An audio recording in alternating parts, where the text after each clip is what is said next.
వీరు మక్కిన అశోక్ గారు, సునీత గారు, వీరు BHL నుంచి వచ్చారు. యాక్చువల్గా లాస్ట్ టైం ఎప్పుడు వచ్చారు స్వామి? ఒక 6 months 6 నెలల క్రితం వచ్చారు. అప్పుడు వీరు బిల్డర్ అనమాట. బిల్డర్ అయితే చాలా అప్పులు ఉండటము, బంగారాలు మొత్తం తాకట్లో ఉండటము, చాలా రకాల ఇలా ఇబ్బందుల్లో ఉండటం వలన వచ్చారు. పెద్దది అదృష్టం తీసుకెళ్తున్నారు. అదృష్టం చూపించండి అయ్యా. చూడండి, మీరు రాబోయే కాలంలో మీ ఇంట్లో గ్యారంటీగా 10 కిలోలు బంగారం చేరుకుంటుంది. అన్ని రకాలుగా సక్సెస్ ఉంటుంది. ఇంతకుముందు మొత్తం చాలా అప్పులలో ఉండేది. 10 lakhs 15 lakhs దాకా అప్పులు మొత్తం అప్పులను తీర్చేసినాము. ఇప్పుడు మా దగ్గర బ్యాంక్ బ్యాలెన్స్ మంచిగానే ఉంది. మళ్ళీ 1,16,000 అదృష్టరత్నం వేసుకుందామని వచ్చామండి. అంత మంచిగా ఉంది. చాలా సంతోషంగా ఉందా? అదృష్టరత్నం వేసుకున్నాక బాగానే ఉందండి. అప్పులన్నీ తీరిపోయాయి. గోల్డ్ కొన్నాం, పిల్లల పేరును బ్యాంకులో వేసాము.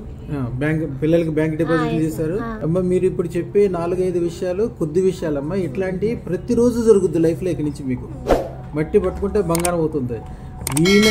మీ హస్బెండ్ ఎట్లయినా బాగుపడతారు. ఆయనతో పాటు ఆయన వెనకాల ఉన్నోళ్ళు, ఆయన అంటే ఇష్టపడే వాళ్ళు, ఆయనతో పని చేసుకునే వాళ్ళు, వాళ్ళకి కూడా మంచి స్టార్ట్ అయిపోతుంది. అంతా మంచిగా వద్దమ్మా. ఫరం పేరు ఒకటి ఇస్తాను. ఆ ఫరం పేరు కొద్దిగా రిజిస్ట్రేషన్ చేసుకుని దాంతో బ్యాంక్ అకౌంట్ ఓపెన్ చేసుకోండి.